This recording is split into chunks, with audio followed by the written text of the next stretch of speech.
বেহাল রাস্তা, বিক্ষোভে গ্রামবাসীরা।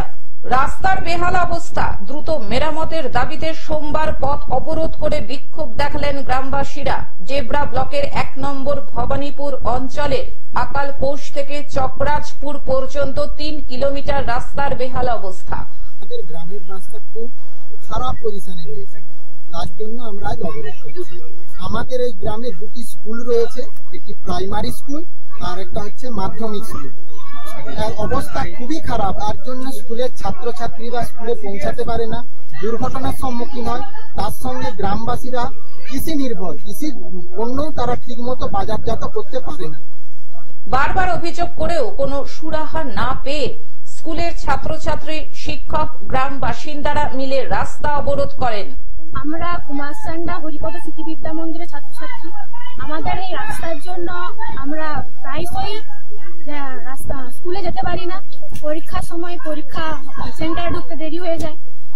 অনেক সময় শিক্ষক শিক্ষিকারাও এতে বিপদগ্রস্ত হয়। সুতরাং আমরা চাই যে এই রাস্তাটা যেন ঠিকঠাক ভাবে বানানো হয়, যাতে এই রাস্তার জন্য শিক্ষক শিক্ষিকারা এবং ছাত্রছাত্রীরা যেন বিপদে পড়ে। ছাত্রছাত্রীদের দাবি রাস্তা মেরামত করতে হবে। স্কুলে সময় পৌঁছতে পারছে না তারা। আর স্কুলের শিক্ষক সংগঠনেরও একই বক্তব্য। গ্রামবাসীরা জানান, কয়েক মাস ধরে তারা এই রাস্তা মেরামতের দাবি জানিয়েছেন, কিন্তু কোনো সুরাহা হয়নি। বারবার টেন্ডার করেও কাজ হচ্ছে না, তাই তারা পথ অবরোধ করতে বাধ্য হয়েছেন। এলাকার প্রধান বলেন, এবার আশা করি কাজ হবে। আমাদের এই আকালপোষ থেকে চকরাজপুর পর্যন্ত যে রাস্তা আছে, সেই রাস্তা বর্ষাকালে বিশেষ করে এত কাটা হয়, আমাদের ছাত্রছাত্রী সহ আমাদের শিক্ষক শিক্ষিকা এবং এলাকার লোক এখানে যেতে পারে না, আছাড় খায় এবং উন্নত হয়ে যায় রাস্তা যেতে যেতে। এই নিয়ে আমরা চাইছি এখানে স্থায়ী একটা পিচ রাস্তার ব্যবস্থা করা হোক। আকালপোষ থেকে চকরাজপুর পর্যন্ত এই 1.5-2 কিলোমিটার রাস্তা, এটা অবিলম্বে পিচ রাস্তা করা হোক।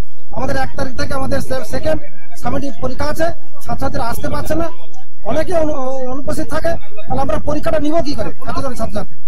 পশ্চিম মেদিনীপুর থেকে কল্যাণ মন্ডলের রিপোর্ট, গ্লোব নিউজ। এখন থেকে গ্লোব টিভি দেখুন আপনার স্মার্টফোনেও।